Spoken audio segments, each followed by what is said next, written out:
നിലവിലെ യൂറോപ്യൻ ചാമ്പ്യന്മാരായ PSG-യെ എതിരില്ലാത്ത 3 ഗോളുകൾക്ക് കീഴടക്കിയാണ് Chelsea 2025 FIFA Club World Cup സ്വന്തമാക്കിയത്.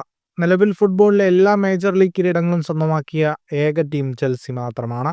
ഫിഫ ക്ലബ്ബ് വേൾഡ് കപ്പിന് പുറമെ English Premier League, UEFA Champions League, UEFA Europa League, EFL cup, UEFA Conference League, FA cup എന്നീ കിരീടങ്ങളാണ് ചെൽസി സ്വന്തമാക്കിയിട്ടുള്ളത്. മത്സരത്തിൽ കോൾ പാൽമറിന്റെ ഇരട്ട ഗോൾ മികവിലാണ് ചെൽസി വിജയിച്ചു കയറിയത്. ആദ്യ പകുതിയിൽ തന്നെ ചെൽസി PSG-യുടെ പോസ്റ്റിലേക്ക് 3 ഗോളുകൾ അടിച്ചുകൂട്ടിയിരുന്നു. മത്സരത്തിന്റെ 22-30 മിനിറ്റുകളിലായിരുന്നു ഇംഗ്ലണ്ട് താരത്തിന്റെ ഗോളുകൾ പറഞ്ഞത്. 43-ാം മിനിറ്റിൽ യാവോ പെഡ്രോ ചെൽസിയുടെ 3ാം ഗോളും നേടി വിജയം ഉറപ്പിക്കുകയായിരുന്നു. മത്സരത്തിൽ ചെൽസി പ്രതിരോധത്തിന്റെയും ഗോൾ കീപ്പർ റോബർട്ടോ സാഞ്ചസിന്റെയും മികച്ച പ്രകടനം ചെൽസിയുടെ കിരീടം ഉറപ്പിച്ചു.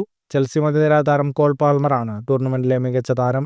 ടൂർണമെന്റിലെ മികച്ച ഗോൾ കീപ്പറുള്ള ഗോൾഡൻ ഗ്ലൗ പുരസ്കാരം ചെൽസിയുടെ റോബർട്ട് സാഞ്ചസും സ്വന്തമാക്കി. ഫുട്ബോൾ ലോകത്തെ കൂടുതൽ വാർത്തകൾക്കും വിശേഷങ്ങൾക്കുമായി സ്പോർട്സ് കഫേ സബ്സ്ക്രൈബ് ചെയ്യുക.